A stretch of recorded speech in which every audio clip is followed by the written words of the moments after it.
They fired her on a Friday, right after she'd skipped lunch to finish a report no one would ever read again. The office lights buzzed above her like judgment, and the silence in the room after he said, "I'm sorry, Emma. It's just business," was louder than any scream. She sat still, hands trembling, staring at the contract that used to mean stability, wondering how to tell her daughter that the safety she worked for was gone. Outside the glass walls, city lights blurred into gold streaks, mocking her tears. What do you do when everything you built for your child collapses in one conversation? She thought of Lila's small hands drawing hope on paper, while hers were letting it slip away. But she didn't know that same little girl was about to change the heart of the man who took everything. She didn't cry until she reached the kitchen. The fridge hummed softly in the dark, and that sound somehow made it worse. The same hum that had comforted her every night after work, when she'd open it just to plan tomorrow's lunchbox. Now she wasn't sure there would be one. Her phone buzzed with an overdue bill reminder.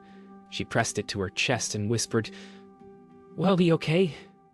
Though she didn't believe it. Then she looked at Lila's drawing on the fridge. Stick figures, sunshine, a woman with a briefcase. Underneath, in bright pink crayon, "Mommy makes people smile."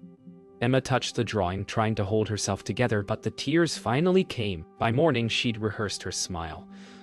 Lila came running, curls bouncing, proudly holding another drawing. This one of two hands reaching for each other across a big red heart. "It's you and your boss," Lila said. Emma froze. "You should give it to him on Monday," her daughter added, as if kindness could rewrite what had already been done. Emma tucked the paper gently into her purse, not knowing that the drawing would end up somewhere she never intended. Right on the desk of the man who thought emotions were weaknesses. Saturday felt longer than any weekday ever did. Emma cleaned, cooked, and folded laundry, her mind replaying that meeting like a scratched record. Every time she tried to breathe, she heard Jonathan's voice, calm, detached. "It's just business." She wanted to hate him, but there was something strange in his eyes that day, something broken, almost human. As she tucked Lila into bed, the little girl whispered, "He'll smile when he sees my drawing." Emma smiled back, pretending not to feel her heart crack just a little more. Sunday night. The drawing still sat on the kitchen counter, edges curling from the lamp's warmth. Emma stared at it while the clock ticked past midnight. She should throw it away, she thought. But something, maybe guilt, maybe hope, made her slip it back into her purse. In another part of the city, Jonathan stared out his penthouse window, untouched whiskey in his hand. The skyline reflected in his eyes. The world thought he was unshakable, but his silence told another story. The week ahead would remind them both that hearts don't stay buried forever. Monday came too soon. The morning air felt colder, as if the city itself was reminding Emma that she no longer belonged in its rhythm. She dressed Lila for school, pretending not to see the worry hiding in those bright green eyes. "You'll smile today, right?" Lila asked. Emma nodded. But as she walked past her old office building to drop off Lila's lunch, because she still remembered every security guard's name, her purse slipped. Papers scattered, and the little drawing floated away like a feather on wind. She didn't notice it drift inside the open lobby doors. She didn't see the receptionist pick it up and set it on the CEO's desk, thinking it was a gift from someone important. Jonathan arrived late that morning, coat over his arm, coffee in one hand, his face calm as ever. But when he stepped into his office, something stopped him. A small piece of paper lay on his desk, drawn in crayon, messy and full of color. Two hands reaching for each other across a heart. His jaw tightened. No one dared leave personal things here. He picked it up, intending to throw it away, but then he saw the words scrawled at the bottom. "Mommy makes people smile." He stared, frozen, as if the air around him had changed. For the first time in years, he didn't know how to breathe. He sat down, the drawing still in his hand, and tried to focus on numbers and charts that suddenly looked meaningless. His mind wandered to the day he lost his wife and daughter in a car accident, the sound of shattering glass, the silence afterward, the way he buried his emotions under endless meetings. Now this simple drawing had dug up ghosts he'd spent years burying. "Mommy makes people smile," he whispered the words, and they echoed in his empty office like a prayer he never said. Down the street, Emma tried to focus on job applications at a crowded cafe. She had no idea what she'd left behind. Her phone buzzed with a message from a friend still working at Hale & Company. "He's been quiet all morning. Something's off. The CEO isn't himself." Emma frowned, but dismissed it, thinking it was none of her concern. Still, a strange heaviness lingered in her chest, like a storm waiting for a reason to rain. In his office, Jonathan placed the drawing on his desk and stared at it for hours between meetings. When an assistant came in, he quickly covered it with a file, embarrassed by his own reaction. But he couldn't stop looking. That night, when everyone had left, he unfolded the paper again. The crayon colors glowed under his desk lamp like a heartbeat refusing to fade. He whispered to himself, "Who drew this?"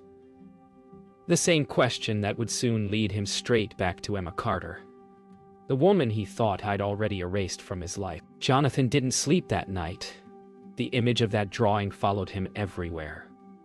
In the hum of the elevator, in the quiet of his car, even in the reflection of his office window. By sunrise, he made up his mind. He called HR, his voice steady but strange even to himself.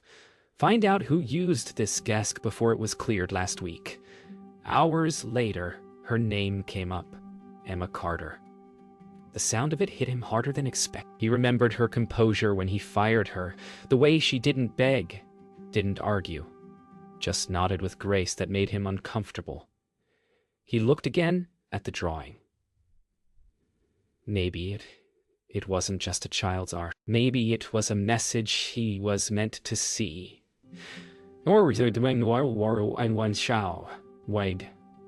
Maybe it was a message he was meant to see. Meanwhile, Emma walked Lila home from school, talking about dinner plans while pretending not to count coins in her purse. The wind tugged at her hair, and Lila's laughter broke through her heavy thoughts. "Mommy, did my drawing make him smile?" she asked innocently. Emma's steps faltered. "Maybe," she whispered, forcing a smile. That night, as Lila colored at the kitchen table, Emma filled out another job form, wondering if the world ever rewarded kindness, or just took from those who gave too much. Back at Hale & Company, Jonathan's curiosity became something deeper. He opened Emma's old personnel file, scrolling through her performance reports, every line praising her dedication, her leadership, her empathy. Yet he'd let her go without thought. He leaned back, ashamed, realizing he'd dismissed a woman whose strength carried both her job and her child's world. Then his eyes caught a small note at the end of a report. "Single parent. Flexible schedule approved." He whispered the words, tasting their meaning.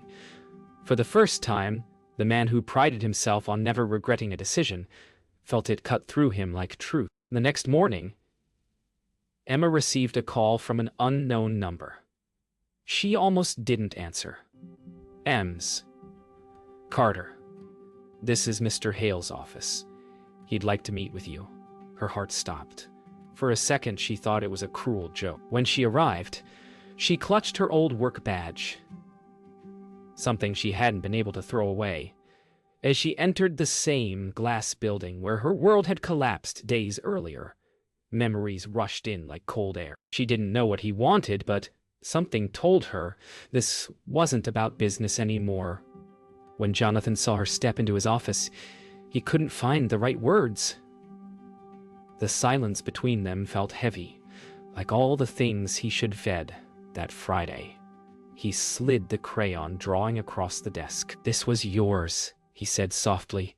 Emma froze. Her throat tightened. "My daughter must have dropped it," she whispered. Jonathan nodded slowly. Eyes locked on hers, It changed my weekend, he confessed, voice cracking slightly. Emma didn't know what to say. The man who'd once spoken in numbers now sounded almost human.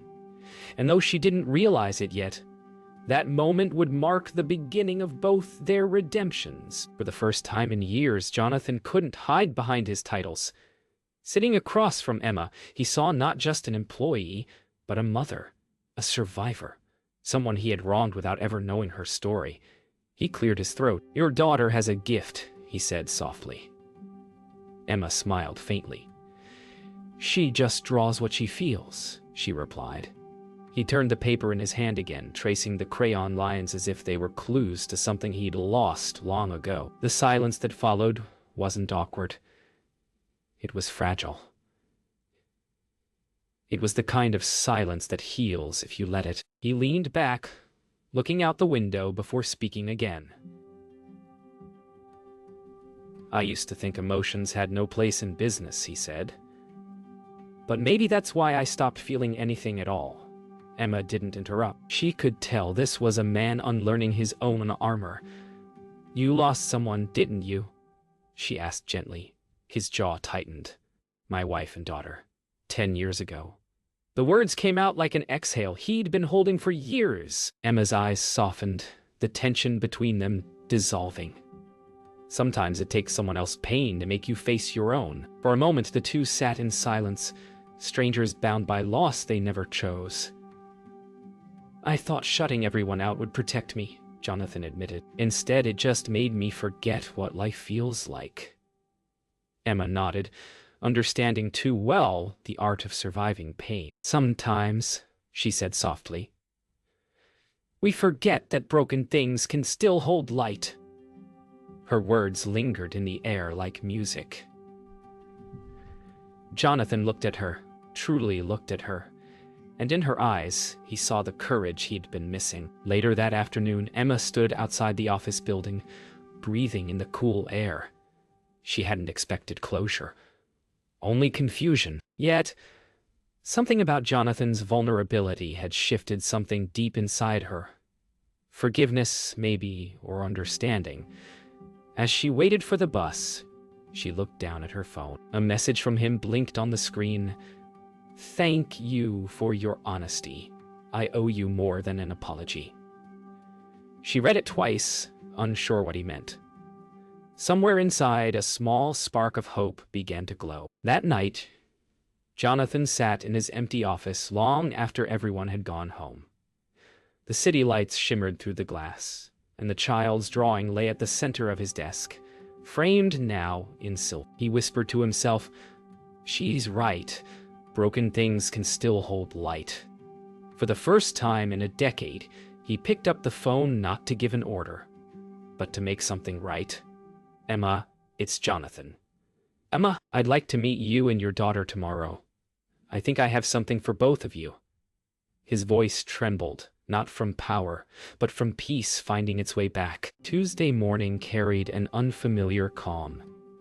Emma dressed Lila carefully, brushing her curls until they bounced like tiny springs. "Where are we going, Mommy?" Lila asked.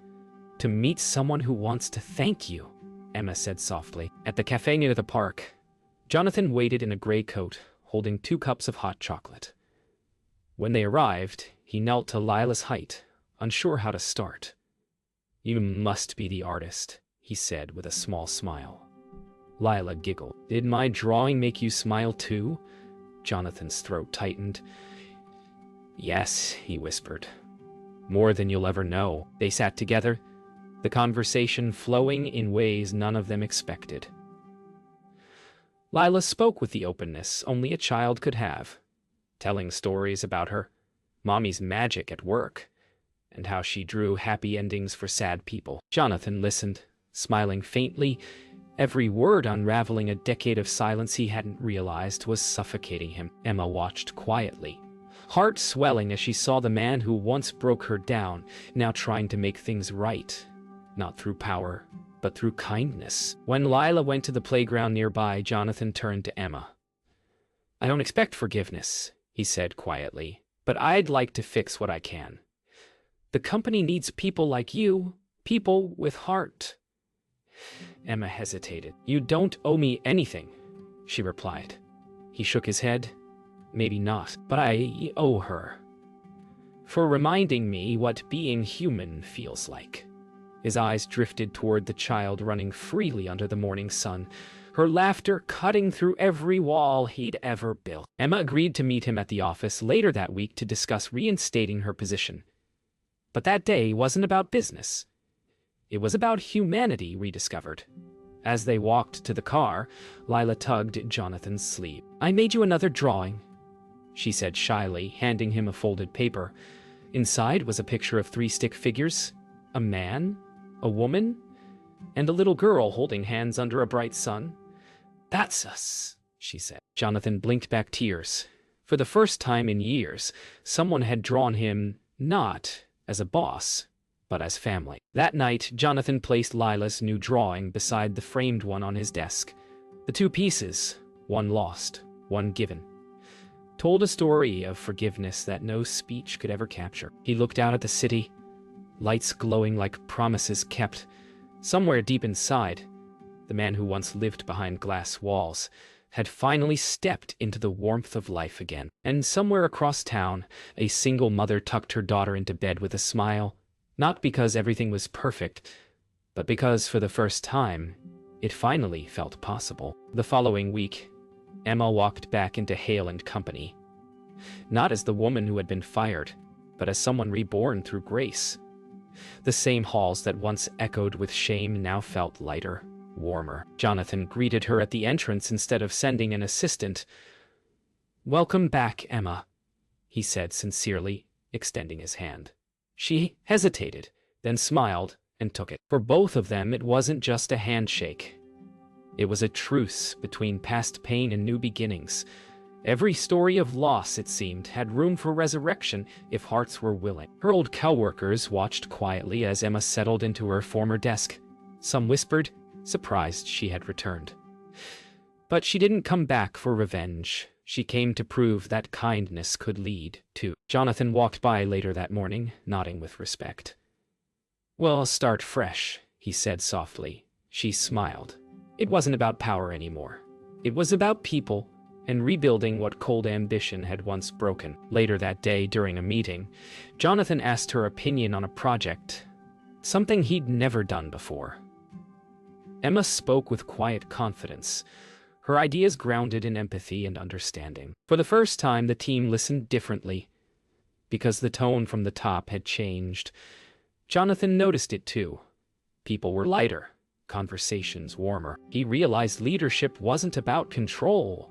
It was about connection. And the one woman he'd once underestimated had unknowingly become his teacher. That evening, Emma stopped by Jonathan's office before leaving. He was looking at the 2 framed drawings again. "You really kept them," she said, smiling softly. "They remind me that some things can't be measured on spreadsheets," he replied. For a moment, neither spoke. The silence carried gratitude, the kind that only exists between 2 people who have seen each other's truth. "Tell Lila," he added gently, "that her art changed a man who thought he couldn't feel anymore." As Emma stepped out of the building that night, city lights shimmered like a new beginning. She looked up, thinking of how life had turned in ways she could never predict. Forgiveness hadn't erased the past. It had rewritten its meaning.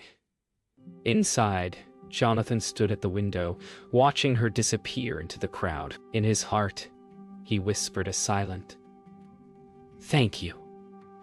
To the woman who gave him back his humanity, and to the little girl whose drawing had reminded him that love, no matter how lost, could always find its way home. A month later, life felt different. Not perfect, but peaceful.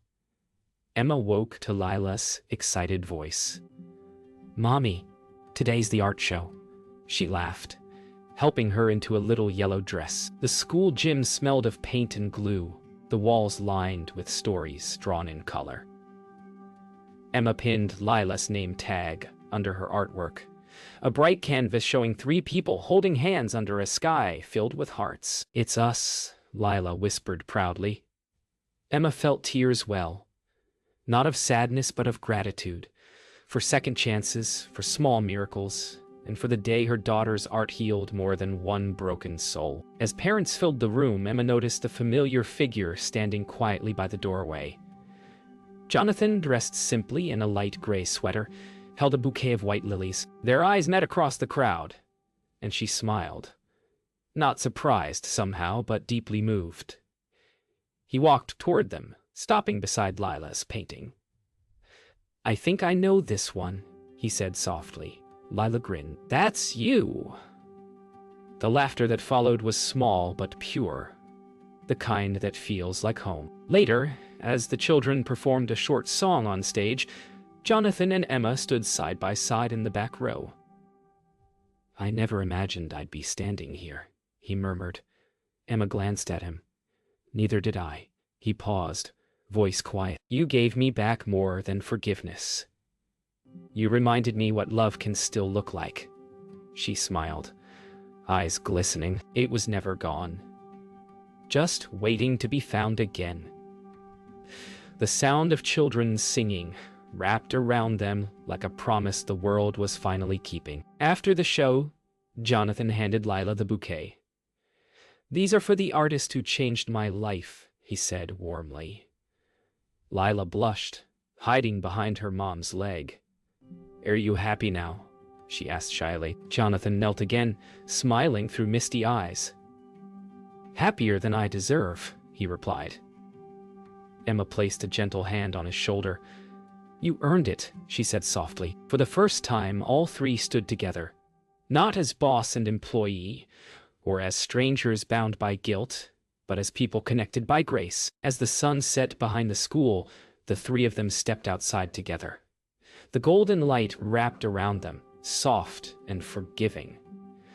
Lila held both their hands, swinging them playfully. "Can we all go get ice cream?" she asked. Emma laughed. Jonathan chuckled, nodding. "Lead the way."